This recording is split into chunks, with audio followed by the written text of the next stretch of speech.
Uh, all right, everybody. I'm very pleased to welcome Dylan Garcia to the Jeff Macolino podcast. Dylan, we're in mid conversation. I'm like, I should hit record. Start. uh, yeah, so it's probably down here. It's probably 85 to 90 in the morning. Also, it gets up in the high 90s, I think, during the day. Um, I think it's interesting. I've really started a crazy weight loss exercise kick in July, and everyone's like, you're gonna even like it better when it's cold, and I'm like, I don't know, because I've gotten so used to just like I'm just drenched, like Yeah. my shirt, my sweatband, they like weigh 10 pounds it seems like, and they often smell like whiskey, but I know what I'm sweating out. Right. But yeah, it's like if it's like 60 degrees outside and I'm not working up a sweat, I don't know that I'm gonna enjoy it as much. It's like a badge of honor almost, the sweat. Yeah, and I know what you mean, man. Like for me, like my weight fluctuates. Like I didn't drink alcohol for 148 days, and 149, it was like right before my birthday, and I said, and I was just gonna be put on a leave of absence from work, and I'm like, well, I don't have to show up fine and dandy on Monday. You know what I mean? I guess I could have some finally dick around and have some fun. And but then I realized, like, my birthday turned into like 3 weeks long, having fun. And then I'm like, oh man, like almost, because like prior to that, I dropped from about 195 to about 174 uh within a 5 month period. And Nice. that was just, I can't do any upper body workout right now because I have a shoulder injury, but I just been doing like my deal, like how you were telling me, you throw the football, you carry the my deal is I got this stationary bike. And my brother, he was on to these big five deals. I don't, do you guys have big five over there in Florida? Is that like Like a the sporting goods store? Maybe not. no, we don't. No, we Okay, have so like they have Dick's. these weekly daily deals, dude, and you can find like stationary bikes, just like random crap that like, and it was during COVID, and I picked up the stationary bike, and like, I mean, I was down sitting at like 190, and then COVID happened, and I blew up. Like, if I don't work out, like I have the body type, like if I don't work out, I'll just keep gaining weight. Like, Yeah. I always had to work out as long as I can remember. And so I bought that stationary bike, man. And when I moved, my wife's like, just throw that damn thing away. We don't need to bring, because she's always hated it. She was like, when I bought it, she's like, you're not going to use it. I don't know why you bought it. But literally that's how I've lost like so much weight. And then when I moved out here to the desert, I got a gym, a nice gym at my apartment complex. So I started switching it up and doing the elliptical and lifting weights and doing all this stuff. But then doing the elliptical is I can't just work out. Like, I'm pretty sure, dude, like your badge of honor is your shirt drenched, your sweat drenched shirt. Yeah. I'm the same way, dude. Like, if I'm gonna do the elliptical, bro, like I would call them revolutions, and I'd like warm up for like 5 minutes on like level two, and then I go level three, four, like all the way up to like level 11, and the tension is unreal at that point. But I'm just going because I'm just locked in, and then sure enough, I think that's what caused a tear in one of the where the bicep muscle reaches the tendon right into my shoulder, and I was Damn. like, so I just, the only thing I can do is just a stationary bike. So it's like back to square one. And it's like the badge of honor on the stationary bike is like where it's rusted from like sweat. And it's just like this beat up, like not brand new anymore. Like if I clean it, it probably look kind of brand new, but it's my badge of honor. So when people stop by, they'll be like, do you use that elliptical? Like, you don't even know, bro. Like, you know how many times I've gone to war? It's funny. I think I'm sure this relates to your music career. And I had the presence yesterday. I went up and got from the director and editor of the movie. I got the final, 4K version of a movie that I filmed back in November, and I filmed Okay. another movie in June that should be done with editing by November. And I'm like, damn, I paid for, acted in, directed, and wrote one of them, two movies, and I'm gonna have them done and in my possession within a 1 year span. That's pretty fucking impressive when you take a bird's eye view. Yeah. And I'm thinking like you and I have the same, I think, like exercise thing too. Like if I'm gonna do it, I'm gonna fucking do it. Like there's no half ass. I feels right now, bro. And you just said that, like, ooh, like, oh, this guy's on. This guy knows exactly how I feel. Yeah, and it's funny. It's kind of, and some people would probably say I take my alcoholism to that level too. Like if I'm gonna drink, I'm gonna drink. I'm not having a drink here. I'm drinking for Why do you 12 think I put hours on fucking today. 15 pounds, bro? Why do you think I put on back on like 15 pounds within like 3 weeks, bro? Because I was like, well, if I'm gonna celebrate, I'm gonna, well, if I'm drinking right now, then I'm gonna fucking drink. Yeah, I just don't it's think people can. I don't think people can relate to that. Like we're all or nothing. yeah. I think it's both a dangerous, but like that's what greatness. I think that's what though. I think people who do great things have that mindset of like I'm gonna do it. Nothing's gonna stop me. And They call I it the dark side, dude. They call it the yeah, dark side. Like, have you heard of Tim Grover? Are you a sports guy? yeah. So you heard Tim Grover? You know Tim Grover? He was like Michael Jordan's personal coach. And Oh I, yeah, I yeah, yeah. heard him doing an interview with Ed Milet on the Ed Milet podcast. And I was like, dude, this guy sounds insane. And he was promoting his book that he put out. So I read both of his books. And it was like he talks he has a chapter in one of his books. I think it's a whole chapter dedicated to the dark side. Like us that have like these like okay, like for you, it's like movies, right? You just did these two movies, like boom, like dude, like we have a dark side that we like to wrestle with because if we couldn't go to our dark side, dude, we wouldn't have that other.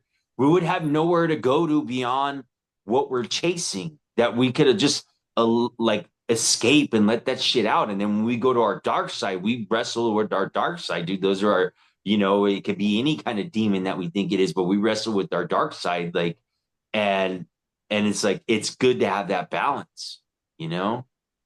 Like for Yeah. me, like in my dark side is drink. Like I like to drink and party and have a good time, and but I don't know how to just like have a six pack, bro. I'm trying to like drink like 8 pints, like, or I'm trying to drink the 12 pack, or you know what I mean, and fall asleep, wake up in the morning, like man, it must have been a great night. I'm alive. I'm alive. Like look around, everything's cool. The dog's in the house. Like man, it must have been a good night. Yeah. No, I've said before, like and this is something I don't think the average person understands, but it's like, most nights I go out, I don't remember getting home.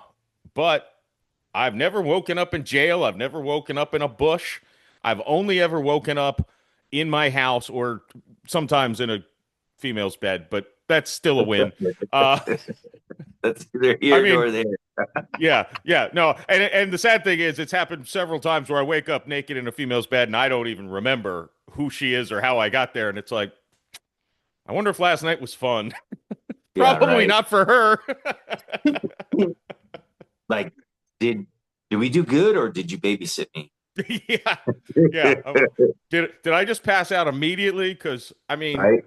I don't know how the little guy works when you're blackout drunk. I mean, it's a Or you're on the pill, right? yeah. Well, there have been times that there's been evidence of like a condom or something, and I'm like, good.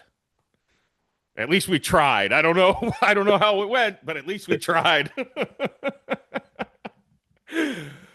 Oh, but yeah, Yeah. but I've also said I've done it hundreds of times in my life, so it's like I trust blackout drunk Jeff. Like he clearly, I don't wake up with getting in fights. Like I- it's like I know blackout drunk Jeff has survival instincts. I think somewhat. Hope so. We hope so.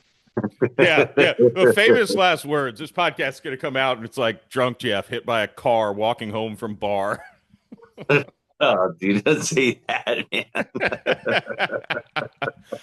No, well, I have said I really hope if I die in some sort of accident, like any sort, like falling down the stairs, anything except for like a disease, it's like God, I really hope I'm drunk when that happens because if I'm not. people are just going to assume that I was and blame it on that. So I might as Right. well get bang for my buck and actually be drunk, and it'll probably hurt less too. You're right, dude. These are the morbid things that go on in my head. It's all good, man. We all got crazy shit going through our head all the time. I'll tell you this. So when I moved out here and I got set up with my first primary care doctor, and I'm telling the doctor, I'm an artist, and you need to help keep me in optimal, you know, optimal standards. And so then it's like I go to a place where there's like head doctors, but then I see the the resident students who are either in or their second or their last year of residency. The guy was done. So then I hadn't had to see the doctor for a while, but I wanted to see the doctor. I don't know what it was for, but I had to see the doctor for something. It was a new doctor. But then the doctor's going over all the medications, and they didn't know that like my this resident doctor was prescribing me all my mental health medications, like stuff for my bipolar, like was handling everything for me.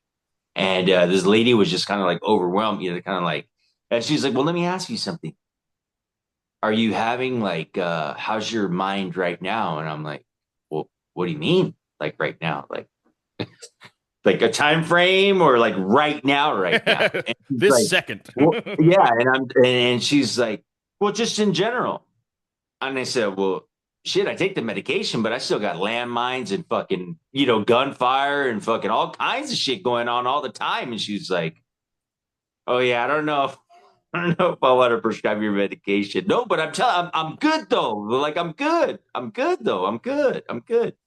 And I just thought it was funny because like people don't know. They want to ask like, what's really going on in your mind right now? Well, fucking land warfare, fucking Yeah. Navy SEALs dropping bombs, fucking all kinds of shit going on right now. Man, you're speaking my language, man. Like it's so, and I get this because on Instagram when I walk, a lot of times I'll take a short video and post it. Yeah. 95% of them are self-deprecating shit. Like, I accidentally saw myself in the mirror this morning, and after I collected myself from throwing up, I looked down and saw, I just make fun of myself, and I get a lot of like people who are like I did one that I loved, and someone actually DM'd me and said, What would be the top three reasons you're single?" So I'm like, I do a video. That's easy. One, my waistline.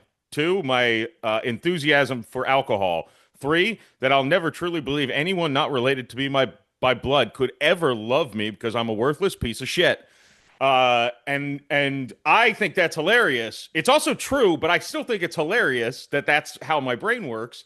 And so many people text and message me like, "Don't beat yourself up. People do love you." And it's like, no, it's supposed to be funny. And also, I can't stop. Like to me, some of that, like I'm like the self hatred that drives me to be better. So like I kind of just think it's funny and fuel at the same time. Like, It is, dude. It is, man. Like the accountability mirror, man. I'm reading David Goggins' book for the second time, and it's like he talks about the accountability mirror, like when he had to lose fucking over 100 pounds in a certain amount of time to become a Navy SEAL, and he's like, like, don't be soft about it. Like if you want to do something or change, like, and you're over, like, dude, like I get it, man. How many times I looked in the mirror, and, like, you're fucking fat, dude. You got to fucking lose weight, and it's like we were in such a fucking soft society now that like people, I don't know, want fluff around everything or want some kind of hack to something that's going to be easier instead of just like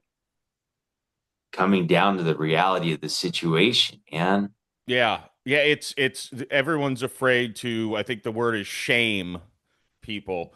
And it's like I remember hearing the story of Michael Strahan, who was talking about how he was a fat little kid and people made fun of him for being fat, and that's why he got in shape. And it's like, Right.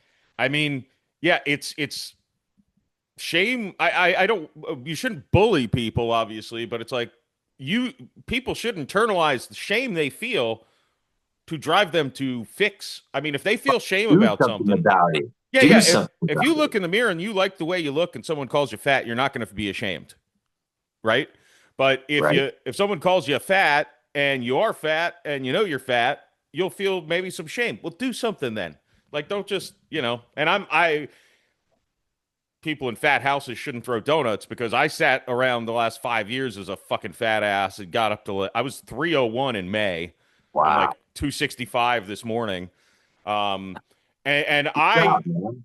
thank you. Yeah. But the funny thing is a lot of what stopped me is all the experts said you can't lose weight unless you stop drinking. And now I'm You don't like want to on a hear that. personal mission, like, because I didn't stop drinking. I just started eating less. And I'm like, whoa, I'm down 11 pounds. Like, that was fast. Then it's like, I was filming the movie in June and I lost 11 pounds during that month, which usually, honestly, I gain weight when I'm on a film set because you know, but I'm like, well, I was on my feet the whole time. I never sat down. So that's why I started walking. I'm like, just be active, be active. And then it's like, yeah, I start lifting weights. And again, at my weight, I was like, start doing push-ups. I start with 5 the first day, and every day I add one. So 6, 7, I'm up to 45 now. That's just tomorrow I'll do 46 push-ups, and then I'll walk 8 miles probably.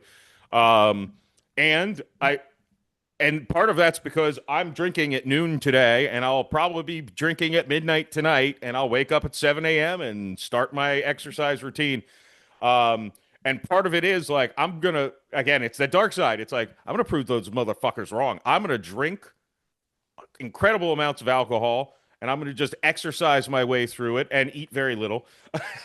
and I'm gonna show them that you can lose weight while you drink alcohol. You just have to be extremely. I mean, again, I was up at 7 a.m. and I didn't stop my workout until like 11:10 because I had to get in the shower and get ready for this. So, I mean, Yeah. not everyone has 4 hours in a day to exercise. I do understand that, but also most people don't drink for 12 hours in a day. So there's a And you know, a lot of people wouldn't even dedicate 4 hours of their day to put in that type of work if, you know, even if they had the luxury to do it. yeah, no, you're right. Listening to you tell me like what you got going on right now, bro, is really inspiring because like I was like so really pissed off at myself, not about like breaking because alcohol wasn't like I was fucking destroying my life and I had to go to rehab and get sober. It was like, okay, I just shot a video and I didn't like the way I looked in the music video. And Mm, I thought, I had been drinking, 2, 3, 4 times a week consistently for, months at a time. So, I mean, maybe, dude, a whole year, maybe. So it's like, I thought, okay, I'm not going to drink 5 days. The bloat's going to be down. I'm going to look like Brad Pitt. Right. And it just, but how we see ourselves, I looked at when I saw myself, I was like, okay, I think I look decent, but then like camera's a whole different story. And then yeah, when I saw the camera, I told the dude, I said, man, well, those shots that we took, but I was still feeling confident though, either way, because I was still kind of already on a weight loss journey. It just wasn't fully committed yet. But then we shot the video, and then it was like when I shot the video, I met Juan, who's my publicist, how we got connected. And then it yep, was like he said, hey, I'd like to work. Like he saw the video when they saw the video, Layla, the video came out lit. Like the video came out good. We're shooting in the desert. I got this beautiful scenery with my pool and everything. I mean, it came out good. And I said, okay. I told myself, okay, we're going on a mission here, dude. If I'm going to pay a publicist and I'm going to push forward and I'm going to be on camera and I'm going to start doing shows again and really start going 110, then I know I got to be 110. So I'm not going to drink because I want to look good. I want to look, you know what I mean? I want to look great on camera. We were going to do a photo shoot. There was just so many things. Well, if I'm going to invest my money in it, then I got to do it and I'm not going to half-ass it. yeah, And that was the whole, honestly, bro, I'll tell you 100% because everyone was wondering, like, it was just like I stopped drinking out of nowhere. But I wanted to lead a good example because everyone's a fucking drunk in my family. You know, mm, either I got drug addict family members or recovering drug addict family members or alcoholics, man. It was just if you're a Garcia, you're a big drinker. You know what I mean? Like I'm the kid that like when I was with my grandfather, he'd have a tall boy in between his legs, and I'd be doing the shifter on the stick shift so he could still drink his beer and not have to trip. you know? And so to me, it was really important but that was the basis of the whole thing was because, okay, dude, I'm going to spend my money on this shit. Now, then fuck it. I'm going to go Hollywood. I'm going to look as best as I can. Yeah. But then I think I did like 5 shows.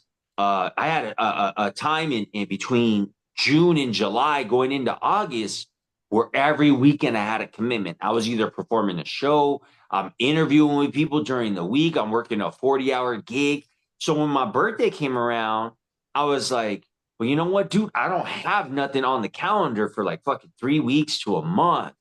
Like, if I don't decompress, I'm gonna lose my shit. On top of that, being bipolar and being when I'm not like my meds keep me balanced, but like when I go in overdrive, I really go in fucking overdrive more than the average person.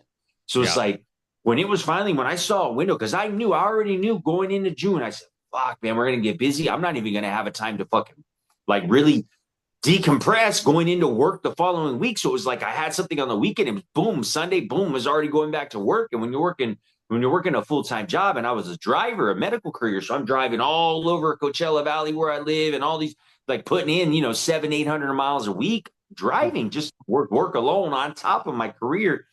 So I said, fuck, I'm gonna have some my birthday's coming up, you know what I mean? Like, I've been good. I haven't drank for like 5 months. Who do I have to answer to besides myself? When I drank, I said, hell yeah, I'm gonna drink tomorrow too. I'm gonna drink tomorrow too. It was my birthday. But then like 3 weeks in, I said, oh, I'm starting to notice, oh man, I've been kind of having too much fun. But then I knew I was gonna start having things pick up again. I'm gonna shoot some content with the lowrider truck next week. So it's like, boom, okay, I gotta get back on overdrive again. Just like I'm like how Michael Jordan likes smoking his cigar and drinking a beer after. Like everyone has their own way of dealing with things. And I think like Hmm. for me, the hardest thing was to not demonize myself for not being perfect. Like I was good for 5 months, but not demonize myself at the end of it, where I'm just like putting myself through shaming myself for slipping up. It's not like I was going to AA meetings and had a sponsor to be accountable to, and that's great for those people that need that stuff. But for me, if I need to put order and discipline in my life, I'm going to put order and discipline in my life. I'm not going to listen to some guy who's gone through the same problems like me tell me how to live my life because I tried doing AA times. I've tried to do stuff like that back in the day because like back in the day, there was times now like 2016, no, it was 2015. I started like when I wasn't on the right meds. See, it was like alcohol was the only thing that I could like really, really like just shut things down because like when you're not on the right medication, I mean, they had me misdiagnosed schizophrenic for a long time. So I was taking meds for like someone that was schizophrenic when in reality I was just bipolar. So Mm. you have meds doing things to your brain that don't even need fixing. You know what I mean? And it's like, and it's all to balance out the chemicals in your brain. So if you got a chemical imbalance, and then when I used to be on those medications, dude, all I wanted to do was drink too. It like as if it made me want to drink. So it Mm. was like, and this is like because it's all sending like fucking neurons and receptors and whatever goes on in the brain, and there was times, bro, when I would wake up at 6 a.m. to or wake up at 5:30 to start walking to the liquor store, to the gas station to pick up a 18 pack by 6 a.m. when they woke up. I would start Jeez. partying like at 6:30 when I get home. Phew. In the People would barely be waking up. This is how bad my alcoholism got. I would drink from 6:30 to about 11. And then when 11, I'd be like, oh, shoot, we got to make that second store run so we don't run out of alcohol at night. So then I'd start with like an 18 pack of Bud Light in the morning. And then I'd walk down to the store. It's like 11, the sun's out. I'm like, just want to get out, get there and get home. But it was like a mile each way. So it was a long walk. And and all my bikes and my alcohol was that bad where I wasn't taking care of things. My bikes were all busted. So I was just, and then I'd go pick up like a 12 pack of Natty Ice and then I drink that. And it was just like, dude, there was sometimes I would drink like 30 beers in one day, bro. That's how bad Yeah. it. And yeah. Beers will put on that weight too, man. Like it's no, and it's funny. It's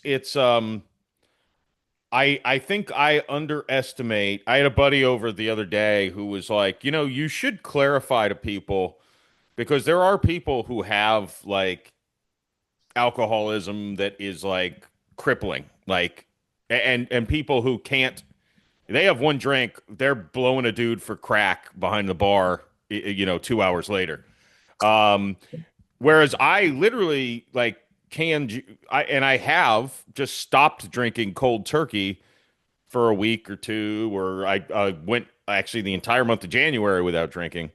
Um, Good for you, the man. goal was to lose weight. I didn't lose weight in January. I gave up pasta and booze for a full month and said, "All right, here's the test. If I can't lose weight giving up pasta and alcohol, clearly there's something else going on." But what I did in January when I didn't have my kids was I just be high the whole day and sit on my couch. So, like I had no activity whatsoever. So it was just I think he pointed out he's like, you make these jokes and women especially are going to be like, I don't want to date this dude because he's clearly got a problem. He's like, you actually have better control over your relationship with alcohol is more healthy than almost anyone I know because you generally, I mean, I never drive drunk. I don't really. I mean, when I'm drunk, I am happy like 99% of the time. Like that's like I do. I'll tell you something that I'm ashamed of, and maybe I need to listen to your music a little more because maybe I could start mixing you in. I don't know. You tell me. But I do. I started calling them, and only one other person in the world knows I do this. So now The world hundreds, knows. thousands will Now it's public. will Now it's will know. public. But I call it my late night drunk solo dance party. And I know it sounds like masturbation, but it's not. I literally tell that machine that I won't say the name of, or it'll start talking to me, to play a dance playlist I have, and I literally drink in hand, dance around my house to the music, blaring music, by myself. Nobody's here. Dance like no one's watching, right? But the first time I did it, the Saints won a Sunday night or Monday night football game, and I was just, ecstatic. So I was dancing around the house playing music. And I remembered that was a couple of years ago, but um, now that I've been active, I'm like, this is an extra, your phone tracks your steps. So I'm like, Physics. I got 2,200 steps in last night between 11 and midnight. That was when I was doing my dance thing. I was dancing around 2,200 steps. I'm like, so I can get a large amount of a good workout kind of in while I'm drunk and having fun. So that's where it's like that's me. Like I get drunk. I know it's a depressant, but for me, it's like an upper. Like I'm just happy. Like I know I get stupid because I recorded a podcast with well, we'll be out by time this podcast comes out. I recorded a podcast in person in my house and it was this was a misstep on my part. So I do that morning I walk 8.8 miles. Then I take my kids to my ex-wife's house and I play basketball out in the hot sun for 45 minutes with my son. And I won. He can't beat me. I also noticed, by the way, one thing I noticed, not that it was ever great, but I've got my explosive step back, like that quick, like explosive thing. And yeah, he couldn't stop me. Uh, but so I do all of that exercise, my push-ups. I think I lifted. My buddy and I went out to lunch, and I had like the probably 600 calories or less of food, and I had a double crown at lunch. And then I come home, I buy a 750 of Crown Royal, a small bottle. I usually buy the handles, and I'm like, I'll drink this before I switch to Canadian Club. My Sam, the guest, she was the lead actress in the movie I directed. She came over. She made me a martini. So I had 3 olives to eat, finished the bottle of Crown, and now my body, I checked my phone. It's like you burn more calories on this day than any day ever.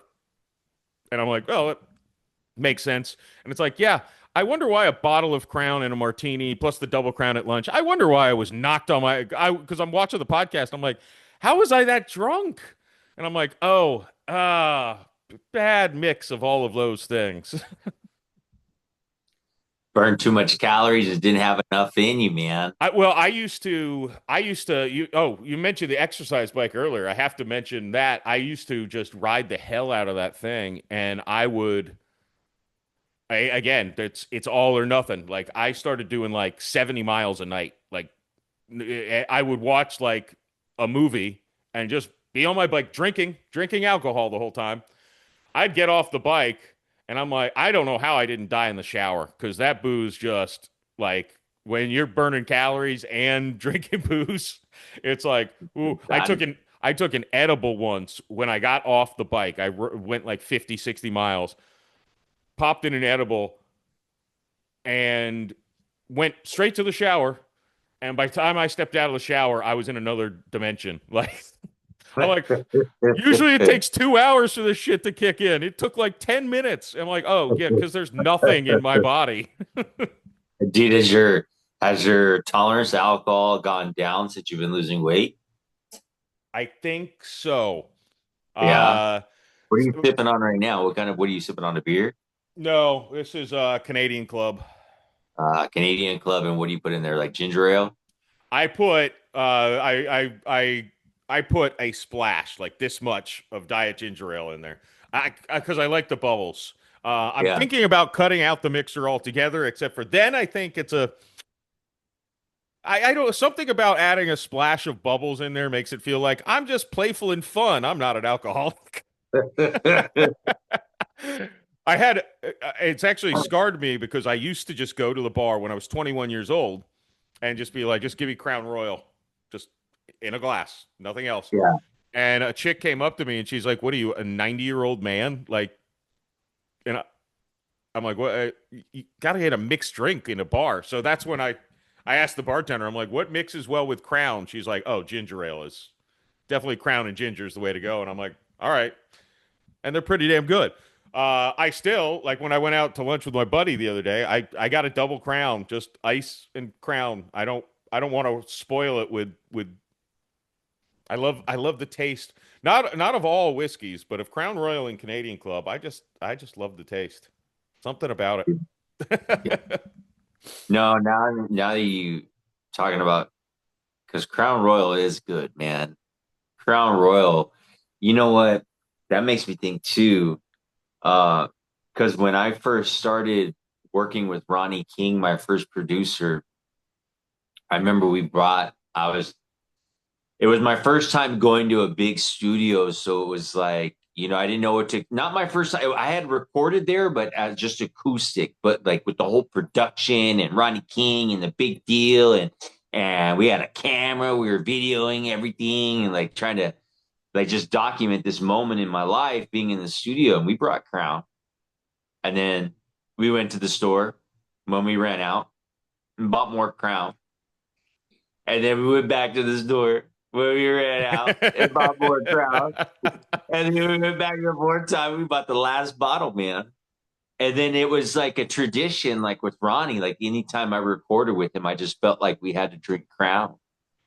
Yeah.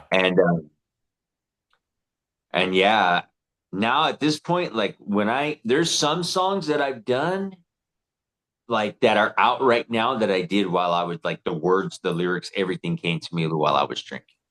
And there was a lot of times when I would go back to see if I should re-record, like get the lyrics on my phone that I already recorded and then come back and re-record it, but I can't capture that same element. Like there was a certain vibe or there was something like certain in that moment where it was like I can't replicate it, and then like Yeah.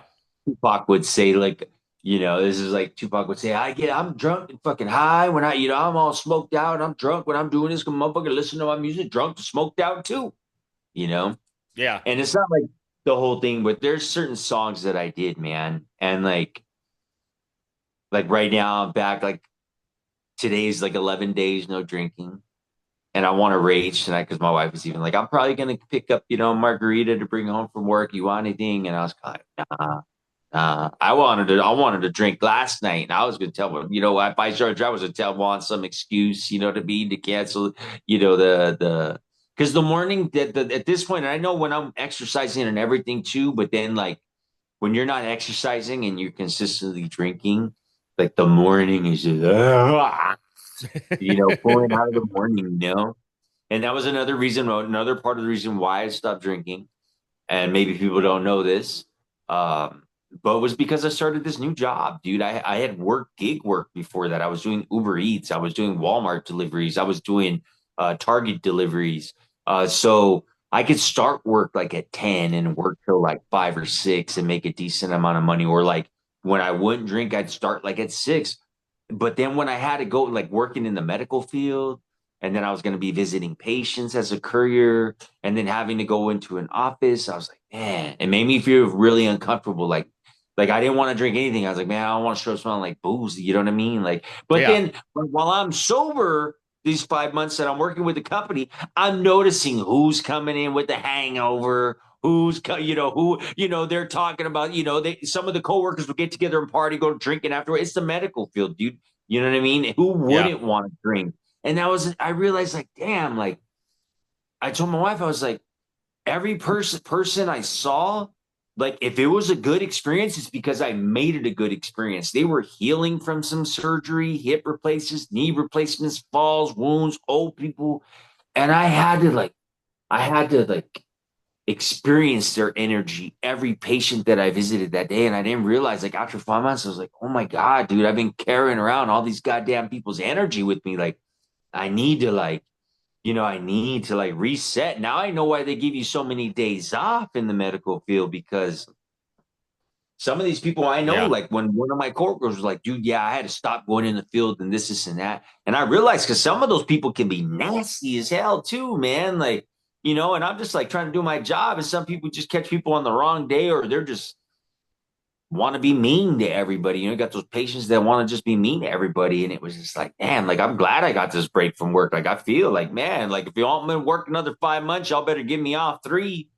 Yeah. It's man, there's so much of what you say. I'm like, I don't know if I've ever talked to someone whose brain works so similarly to mine in certain areas. Because I used to, one of my best and my worst job ever was I managed.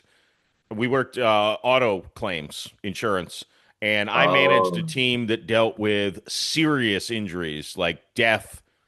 To, arms and legs amputate, like serious shit, like miscarriages, and it just like I carried all of that shit on me all the time, like because it was never a good, it was always fucking morbid something and fucking terrible. tragic. Yeah. Yeah, and I carried it home. But the other thing that was funny that popped into my head, one of those days, I showed up to work. I didn't Mondays and Tuesdays. I don't have my kids, so Tuesday and Wednesday, I would show up to the office having tied one off the night before. And I showed up and I was like 15 minutes late, but I wasn't hungover and I had showered and everything. I sit in Yeah. this meeting. We were sitting in the conference room and I interject and I give some sort of eloquent argument about what the strategy should be and all this. And after the meeting, a woman who was sitting next to me is like, I'm just amazed by you. You're brilliant. And I'm like, thanks, I guess. She's like, I mean, it's not that you're smart. It's that you were so eloquent in there, and you smell like a distillery. And I'm like, oh yeah, it's my new cologne, Essence Yeah, to that's Jeff. what Pops would say, man. When I go out and I come home, Pops, you smell like you smell like a brewery is what my dad used to say. You smell like a brewery. Yeah, I had the I dabbled in stand up for a bit, which I want to, which actually was something else I wanted to talk to you about with performing and drinking. But the I dabbled in stand up a bit, and I had a bit that was not relatable to many people, but I was like, I hate the fake alcoholics. Like I'd show up to work and they'd be like, "Did you drink last night?" And I'm like, "Yeah, I drank a lot." And they're like, Yeah, I had 2 glasses of bourbon. I'm feeling it. And I'm like, why are you fake? That's nothing. I drank a handle of Canadian Club and woke up on my bathroom floor with broken glass all around me. We're not the same. We are not the same. Dude, oh my God. I've never met someone on my level like me, dude. Like, holy shit, man, this guy, like, dude, maybe Juan set this up on purpose, man. Because, like, no, man, dude, I'd wake up like sometimes, like, when I was having those times when I was heavily drinking, like 2015. I was with this chick. She started getting really crazy and abusive. She just started losing her shit, and I kicked her out of the house.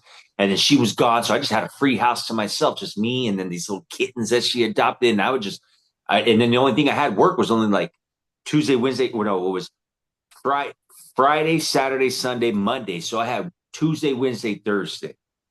There were some mornings I wake up with beer cans everywhere. Like, yeah, I wake up like I have some kind of wound. Like, wait a minute, what the hell? I got some kind of wound or some shit on my leg. Like, wait, what the fuck happened? You know what I mean? Like, I get it. I get Yeah. it. I I remember that this so at that job I had a nameplate made out that was was my nickname for years, and it was Charlie because I got a promotion before I was in management. I got a promotion from one department into litigation department, and I like moved my cubicle and everything on a Tuesday, and Monday night I go out drinking, not anything special, like not to celebrate or anything. I just go out drinking. Last thing remember, I'm talking to my buddy and his wife. We're at a bar. I'm hitting on the bartender, and I go black.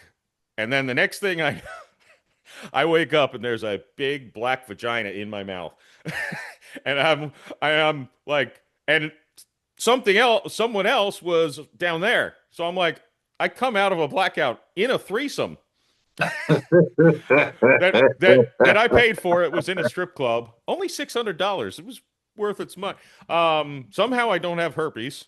Uh, but so when I show up the next day, I'm sure I had that distillery odor on me, and my 2 new coworkers look at me and they're like, "You have a late night last night?" And I'm like, and I tell them exactly that, and they're like, "On a Monday night, this happened to you?" And I'm like, "Yeah, that's typical Monday. I'll probably do the same thing tonight, something like it." And he's like, "You're literally Charlie Sheen." And I'm like, "Oh, yeah, I guess so." So that's why my nickname was Charlie for years in the office. My they nameplate on could have my been cubicle. calling you legend, bro. The legend. Yeah, yeah, it was yeah, the part of me I don't go that hard anymore as far as like going out, mainly because my friends like nobody told me. I mean, I got divorced at 27, and then my group of friends was like 50 deep, right? So there'd always be people to hang out and go out with, no matter what day of the week it was. And nobody told me that it was actually like a game of musical chairs where like people start coupling up and just disappearing. Like they don't want to go out to bars anymore. They want to stay at home and drink. Like you can go to their house and drink, or they'll come to my house and drink, but they don't want to go out and drink. It's too expensive. They don't need to meet someone. They've already gotten married. Nobody told me and my buddy Bobby, it's like no one told us that the music was going to stop and all the chairs would get married. I know what you mean.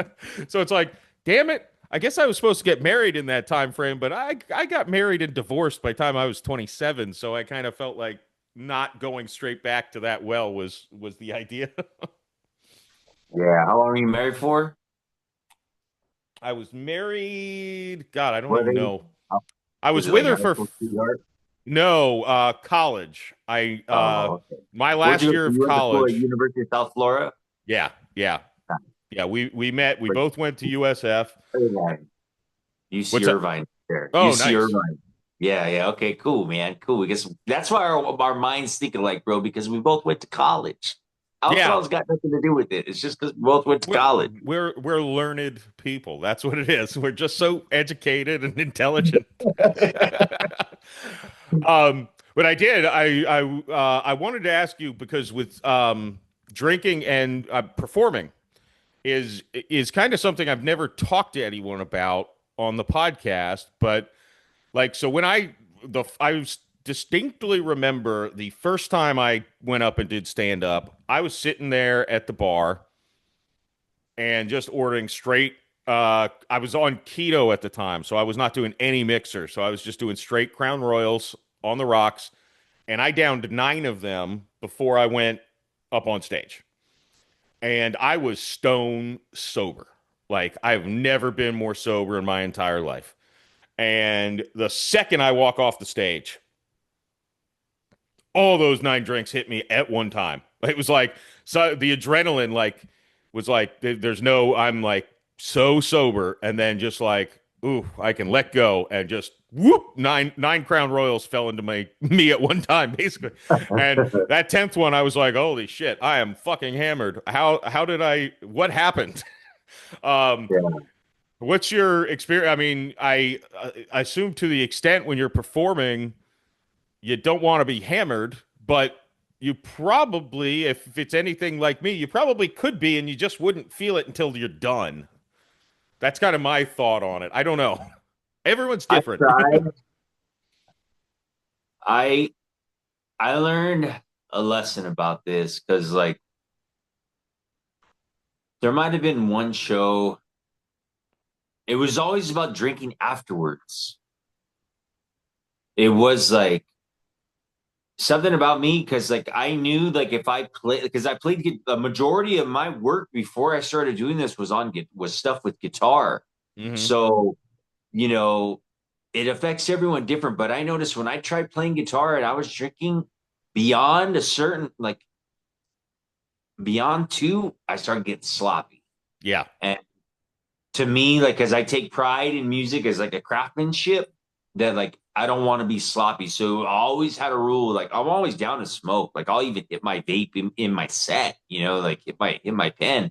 But like if it's drinking, but everyone's different. Like when we had the whiskey a go-go show, now I don't know if it was out of nerves because I had never really hung out with Homeboy like that, but I love him. Shout out to DJ Marco, one of the few DJs that's ever rocked my sets, man. We did from nonprofit fundraisers, rocking mental health stuff to the Whiskey a Go Go to the LA Convention Center for the original Lowrider Super Show.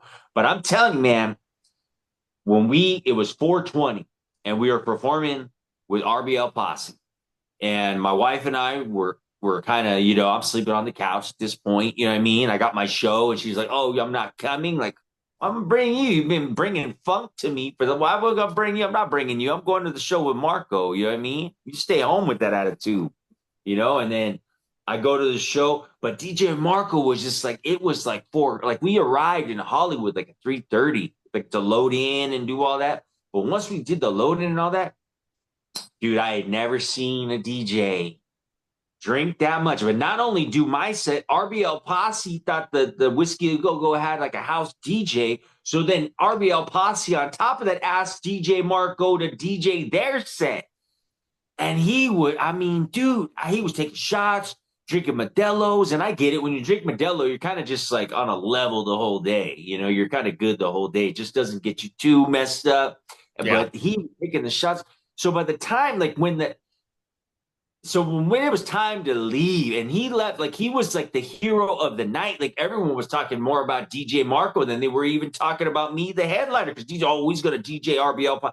But he was so lit. But then when he never messed up on stage. He never messed up anybody's set. He was just like locked in. And at the end of the night, I remember we're leaving and the women, because it was like women, like I mean, RBL Posse's from like the early 90s, dude. So there's like these older chicks, like OG chicks and the older chicks in the venue.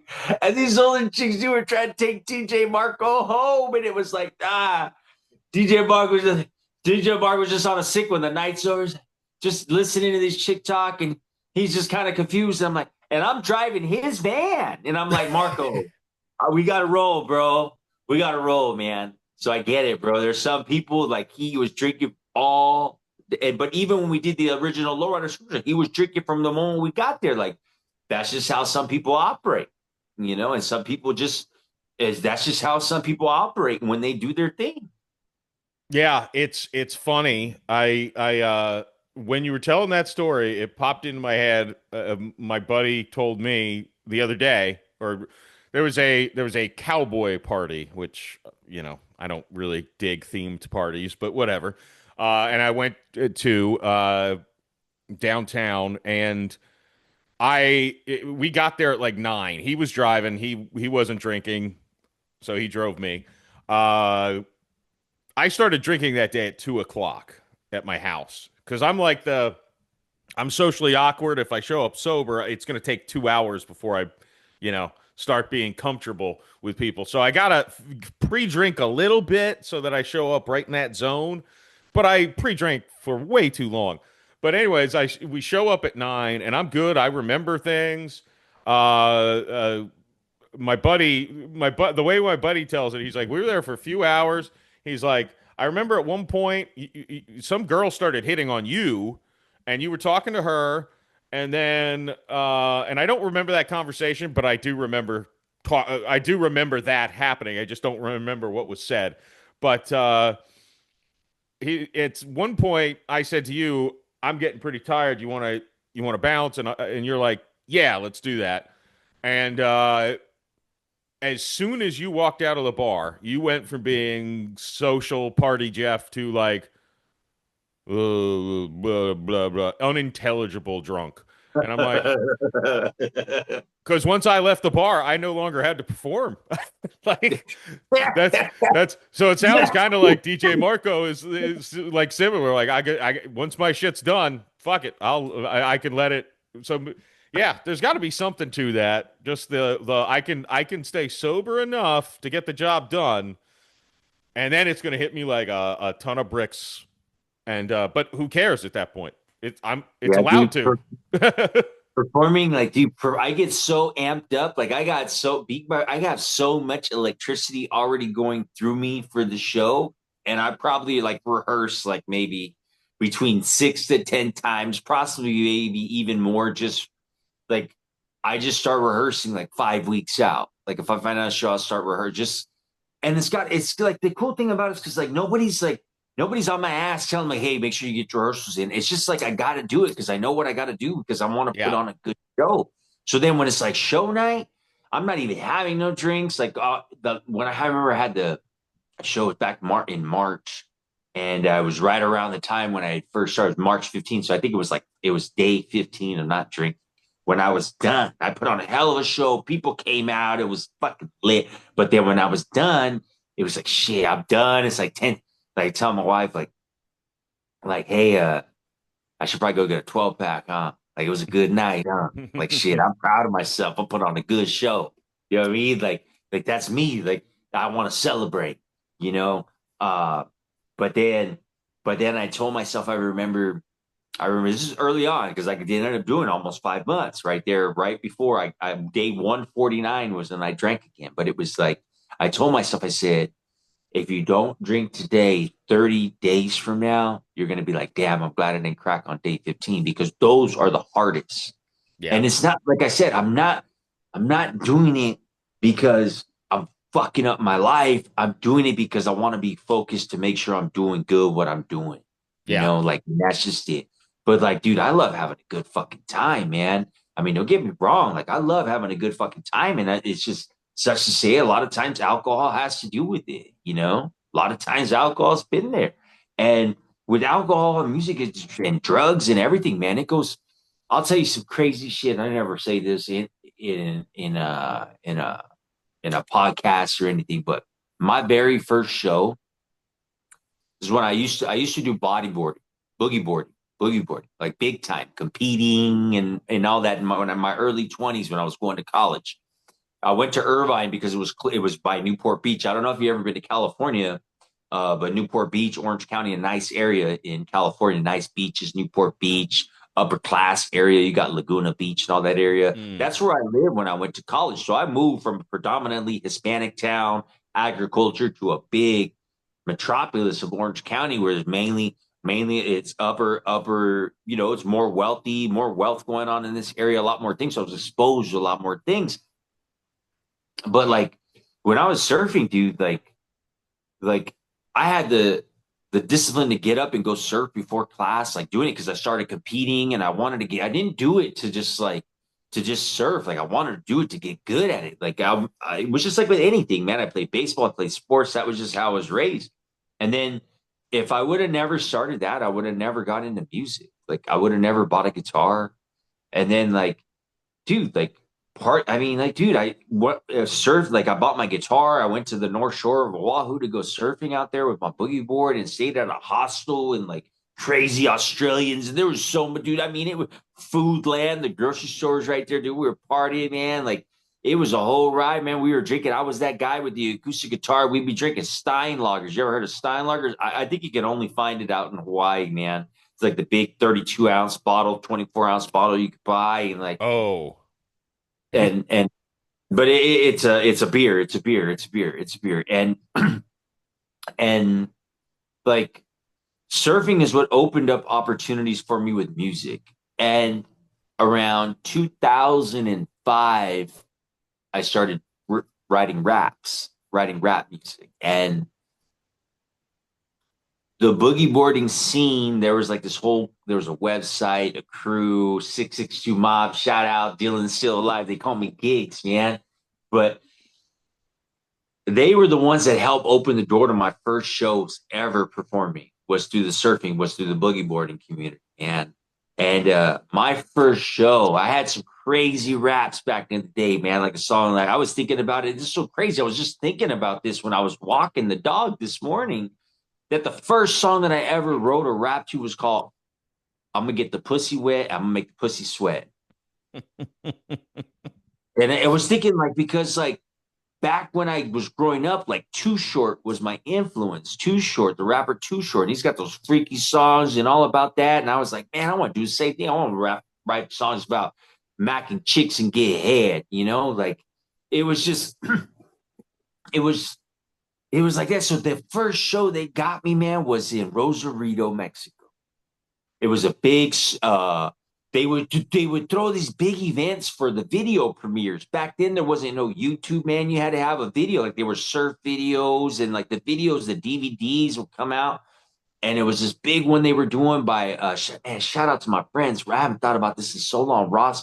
Uh Ross McBride, and like I remember, man, I felt like a G because I always rolled. Like I was always the cool dude, and I always rolled with the professionals. They were always just cool with me, but they always knew if they hung out with gigs, which he's coming back then, they knew it was always going to be if I showed up, they knew it was always going to be a good time.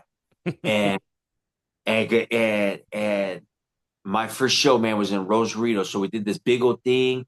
They're doing a wet t-shirt contest, man. Girls are pooping out their boobs. And then my friend said, okay, go have them go on. It was crazy that night because we were in Mexico, of all places, man. We were here in California. We were in south of the border. I'm performing, man. Man, I was on a hit of ecstasy.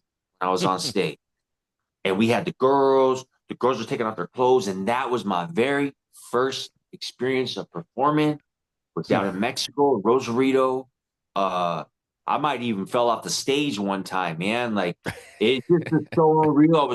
I must have only been like 25 years old, man, maybe 24. We were down there. I was with all my friends. My friends were cheering me on.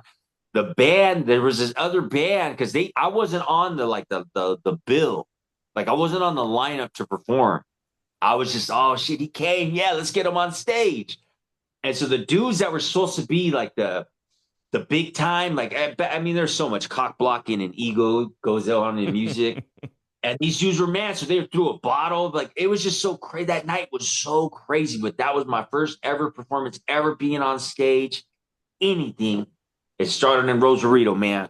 Rosarito, Mexico. I never even really talked about, nobody knows that story. And we have MySpace. And MySpace, I think they even violated MySpace terms because I had the photos of me. I had this hat on. I'm like right there on stage with my glasses and I'm performing. And I have the girls next to me and the whole thing. And there was even, if I could even access, I don't know if I can still access MySpace accounts, man, but if I could, man, that'd be really nice to post one of those photos, say, this is how it started. yeah, man. That's something. God. You You know, know, I think Man. Well, I guess last topic before we give plugs, because I'm amazed it's been an hour, but I think you'll relate to this. I think something you said in there kind of stuck with me is I think some people don't understand, but I bet you do. Actually, most people don't understand because I've told this to people before. Like when I drink, the reason like when I've never finished a script until this year, and I've finished four so far. One of them is already filmed. Uh, but I'm like when all of these voices in my head that are, mostly negative things.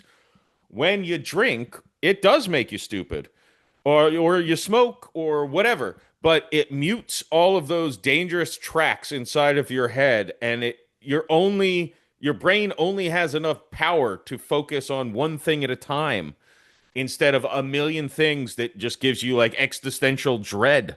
So it's like I don't know, and nobody else I've talked to is like, oh yeah, that makes sense. That most people are like, I think you've got a problem, and I'm like, no, man, I there's do. so many things, and the alcohol just makes all of those things go away, and there's only one thing I can focus on: watching a football game or doing a podcast or writing a script, um, without all of that other noise going on.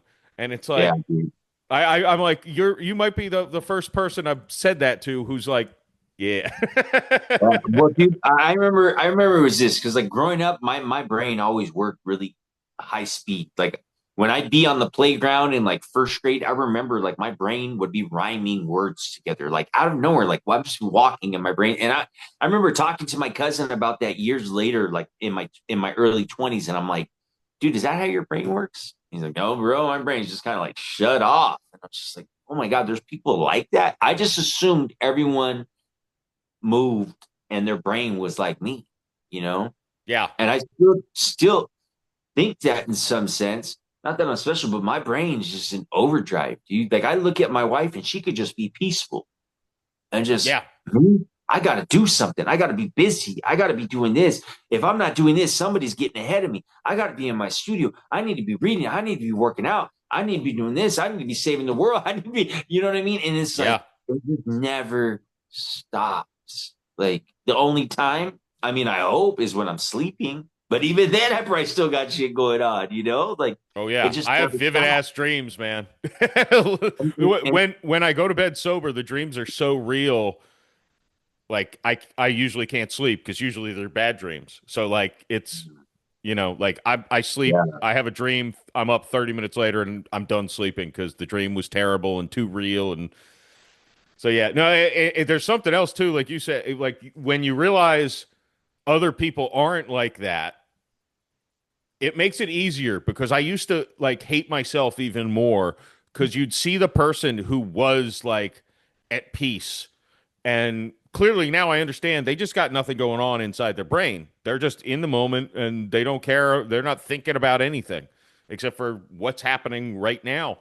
And but before you know that, I would be like, what's wrong with me? Why can't I be like this person? Like he seems so happy and normal and not like, I walk into a room of people and I'm like, even when I was in good shape and everything and younger, I was like, everyone's looking at me. So something's wrong with me.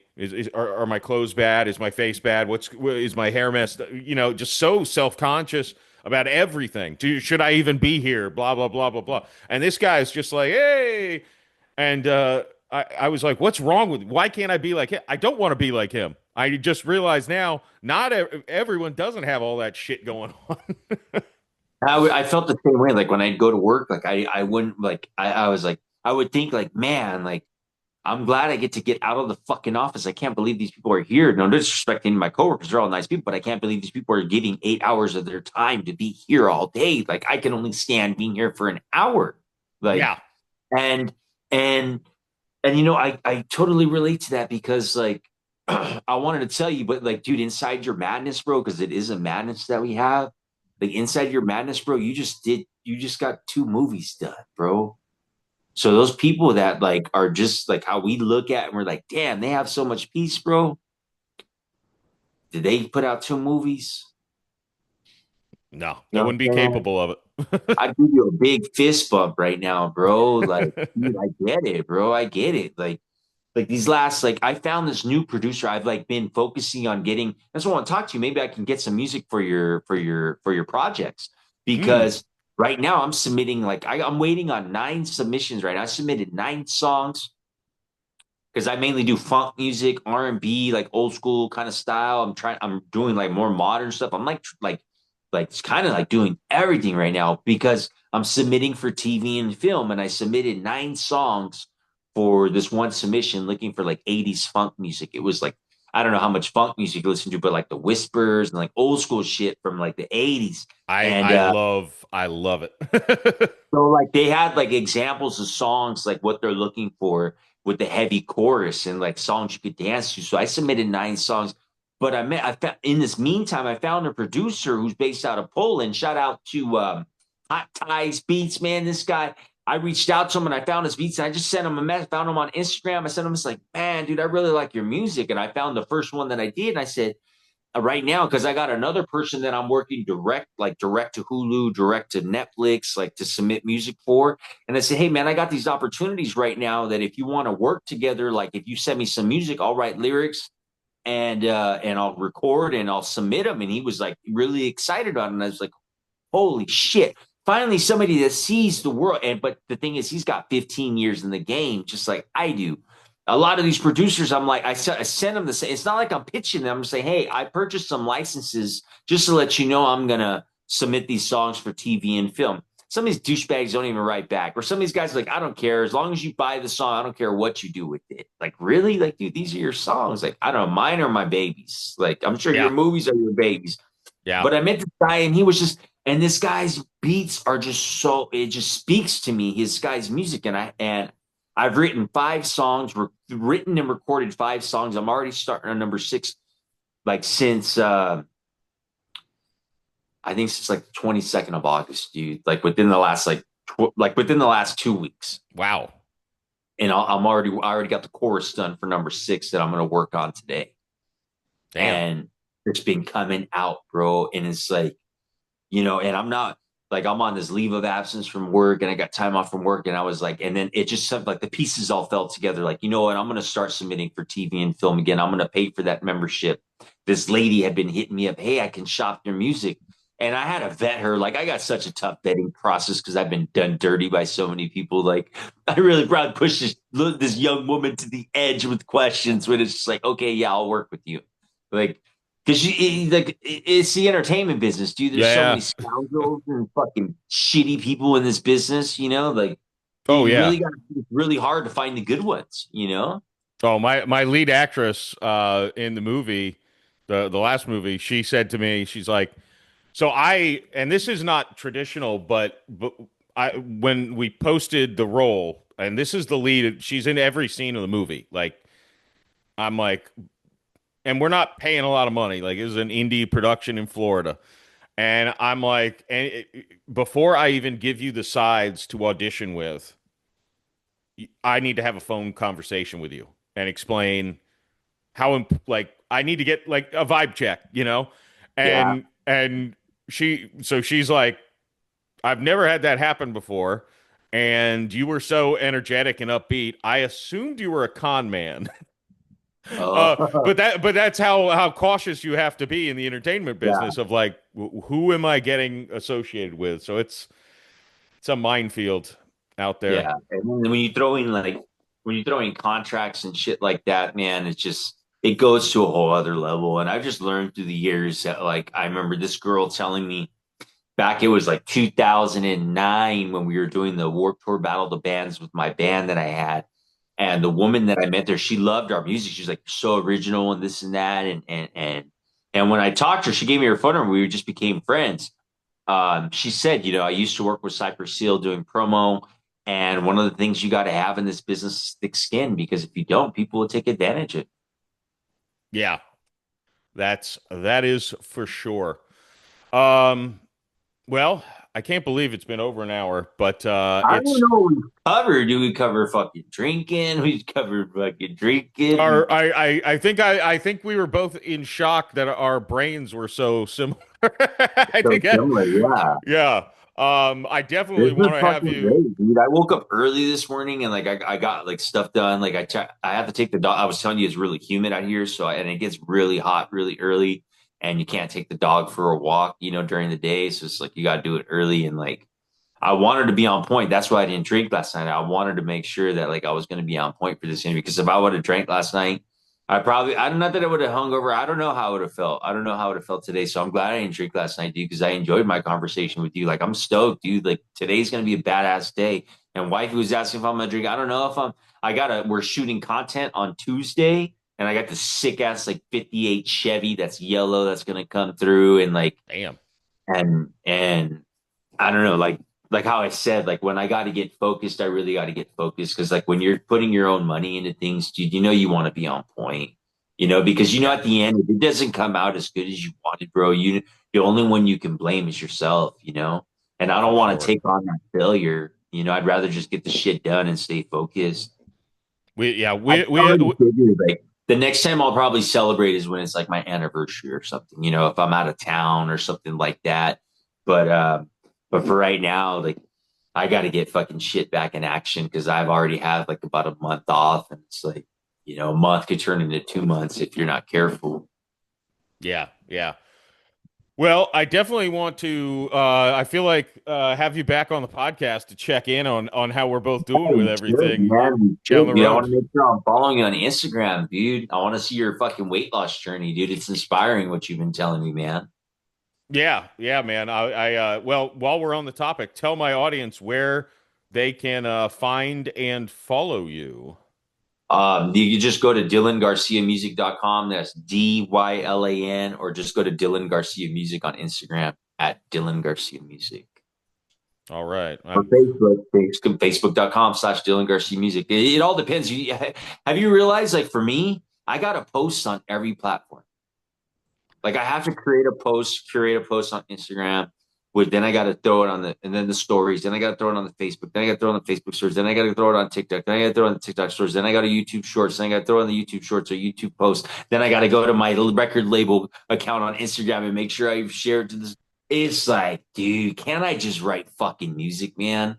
I feel you. Like I know. Unfortunately, the only thing I don't have many followers, but my views are well over 100,000 in the last 30 days on Instagram Wow. because that's just the easiest place to just post. Like, because I'm not logged into my Macolino Entertainment Network Facebook page on my phone, and I'm not gonna go on the computer and do it and YouTube and all. I'm like, I should be doing what you're doing and post on each thing, but generally it just ends up on Instagram.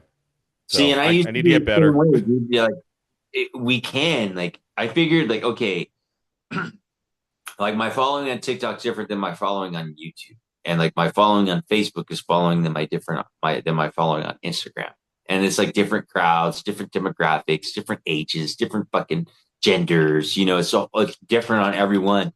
And I finally just said, you know what, I'm going to put the extra fucking 15 minutes. What is it, 15 minutes?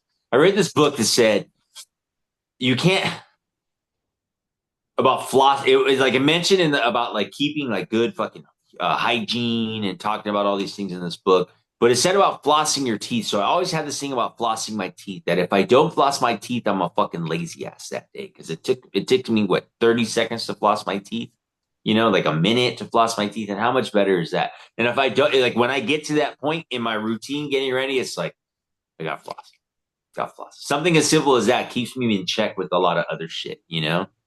No, I like that, and I'm not a big flosser, but but the mindset is really The what matters. mindset.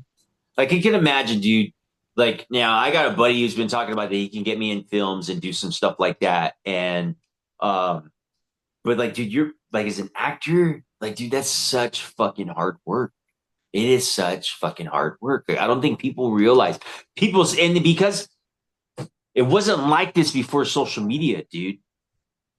Like you could fucking like I was doing it like Facebook was barely a thing. Like when I started getting into music, and then Instagram. Now it's about just what you could show and how you look on your social media, how many people are following you. Like, but they don't realize, like, dude, like people say they want to do something because it looks cool on social media, but it's like, yeah, motherfucker, you're barely getting in. I got like 15 years in, bro. I've had to evolve.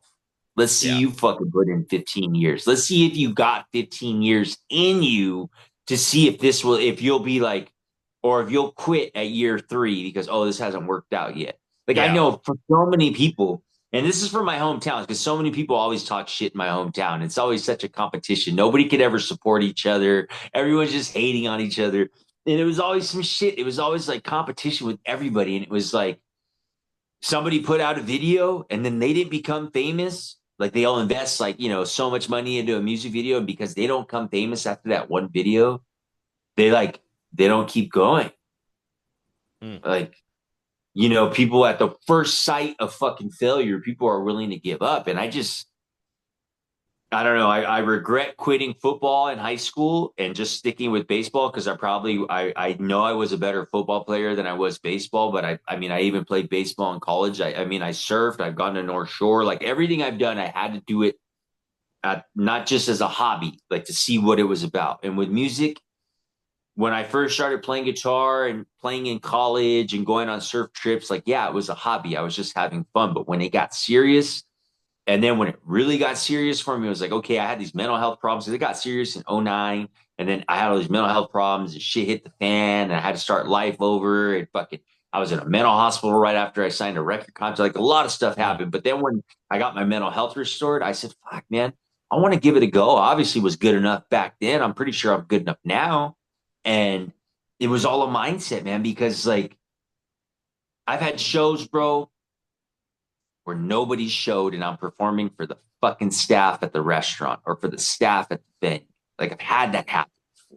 Mm. And it's a big fucking ball buster. You're like, damn, how much longer can I take of this shit? Like even I mean, even with like Troy Aikman, like I saw Troy Aikman, he like went a whole season where he didn't even get a fucking win. And he was like, God damn, what does it take to fucking win in this league? And when I think of music business, I think fucking NFL. I think like way up there. Like this is a fucking high standard. Like look at Bruno, but these guys aren't half-assing shit, man. Bruno Mars, you see these people, they're really pushing themselves to the next level.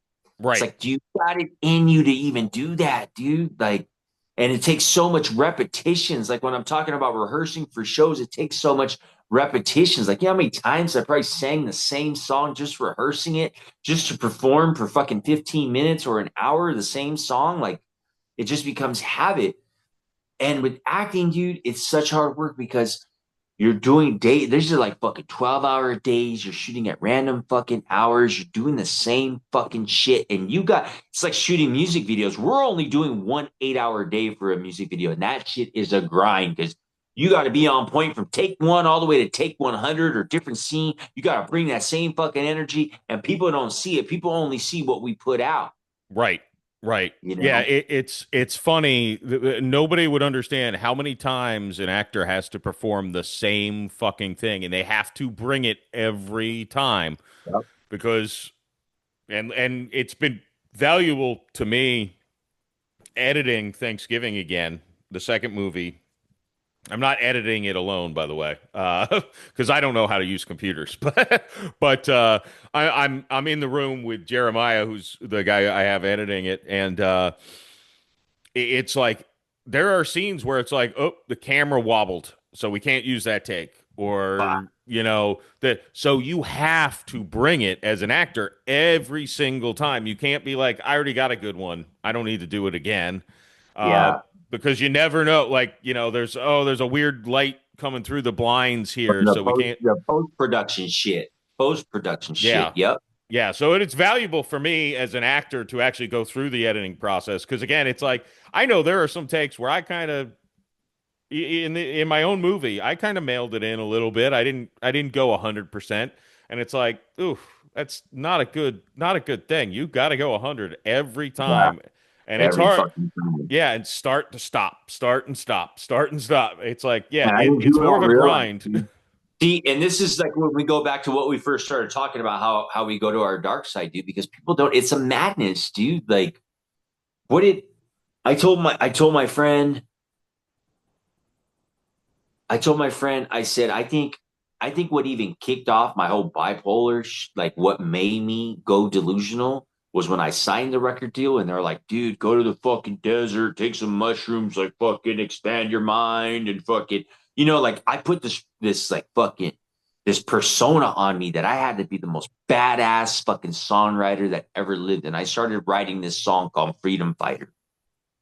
And because I mean, I'm already bipolar. I'm undiagnosed. I've been living like this for years. They give me a project to do. Oh, you want me to go there, bro? Okay, I'll go there. And I'm locking myself into this song. That's the only thing I did was work on this song, writing this song probably for like 3 weeks, and it sent me into a madness because I felt like I had every lyric, every line had to mean something. When we got to the studio, bro, this is so funny. We got to the studio. I had already kicked into psychosis mode, and nobody really knew. I never told anyone like, "Hey, bro, I'm having delusions right now." By the way, or "Hey, I'm hearing voices." By the way, I'm in the recording studio, and we're fucking jamming, dude. We're jamming the guitar. I'm jamming guitar. This guy happened to be there. I can't remember his name, but he had one of those stand up fucking basses, and he's with this fucking thing. And then Ronnie's with the melodica. Ronnie, man, Ronnie, my first producer, dude. That guy's seen me through heaven and hell, dude. This guy, and he's playing the melodica, and I'm playing guitar, and we're fucking just vibing before we start the studio session. And I'm singing the lyrics, and I'm closing my eyes, and it's like I'm seeing fucking Chief Bighorn, Native American dude, and like I'm having this whole trip. And then when we're done, Ronnie comes up to me and he says, "Hey, what's the song about?" And I'm like, and he's like your fucking words, bro. Like, are you like fucking? Are you gonna throw yourself off the edge of a cliff? Like, what's the song about, bro? And here I'm thinking like I got a Grammy winner. You know what I mean? I'm thinking I got the next big Grammy hit, bro. And the song really is literally a guy crying for help, saying that he's at the edge of his madness. And I said this to my graphic designer like a week ago, like, dude, like we have to go to the edge of madness sometimes to create these things. Otherwise, we wouldn't have such great stuff. Yeah. We wouldn't have such great music. We haven't have such great fucking films. Like we have to go, and we're artists, man. And that's what I loved about Ronnie. And Ronnie always respected that I had a crazy side because he understood it. He's like, we're artists, man. We're all fucking crazy. So don't be too hard on yourself about it. You know, Yeah. Yeah. just fucking Just embrace it when we can, and just go to the dark side when we need to. Pull ourselves out of it, man, and just keep fucking trucking. yeah. Yeah. It's the pulling yourself out of it that's key. Or That's you know. the hardest and the easy part because it just comes down to just making better decisions, Yeah. trying to pull itself out. I'm really proud of you, dude. Like with what you're doing, man, everything that you told me and what you're doing, dude, like it's really cool, Jeff. No, I'm thank glad I you. met you, man. This was really cool to start my fucking Saturday to have a like-minded conversation with somebody finally. Absolutely. Yeah, and I followed you on Instagram. We definitely need to have you back on the show down the road, and we can I hopefully didn't I'm know what to like expect. I didn't know 2:30. what to expect. Dude. I didn't know what to expect today. I didn't know what to expect. I saw the thing, and I saw your channel, and I saw that, and I was like, okay. And I said, I wonder how the interview is going to go. And then when we started already, and you're like, you have it, I said, oh, this guy's in Florida too. Shit, I need to go ahead and check out Florida sometime. Yeah, Yeah, I trying to think. I wonder if you've been on his show, but there's a podcaster who's been on the show a couple times, and I've been on his, and he says I'm the Joe Roganiest podcaster that he's ever been on because it's like we're just talking, like yeah. it's not like a hardcore Q&A. It's just like this shit's going No, on in dude, my life. this is honestly probably been one of the best interviews that I've done in a long time because they drill you with questions and they already got everything and they've already researched everything about you Yeah. and this one was just fucking two dudes fucking just shooting the shit. Yeah, I'll tell you a little secret of mine. I learned, and everyone seems to appreciate it. Like 95% of my guests, but I've learned I'm 250 some episodes in, and like the more I prepared for guests in the beginning, the worse the interview was because I had like Mhm. lists of things and then I wasn't always listening and responding to what was said. I was moving to the next topic. And it's like that's not I don't enjoy those podcasts as a listener, and it's my Yeah, podcast. My name's on the podcast. I want it to be something I would enjoy listening to, right? So it's like yeah, it's not it's not necessarily the best for someone to come on and like promote their new this, that, the other, because we don't necessarily talk about it that much. But yeah. at the same time, it's like, I feel like it's good for like, people like to like authentic people. And frankly, you can't come on this podcast and have a conversation with me without being authentic, or it's just not going to go well. True, dude. That's true, man. That's true. You're 100% true, dude. You're 100% spot on what you just said right now. Yeah, so usually what I do, like I did for this, I'll read one sent me over your bio, so I read that, of course, and then it's like I'll listen to one song, and that's all my background. I'm like, I don't want to like listen to 100 things and then just talk about stupid. Yeah, it's like that's boring. No one's gonna listen to it. So it's like I just want to know surface level, so I have something to go to if the person is nervous or cagey or something like that. Yeah, But otherwise, it's like, nah, I think we're people. Let's just talk. talk, man. Well, I'll go ahead and end the recording here, I guess. Thanks for listening, everyone. Yeah, y'all And have a great day.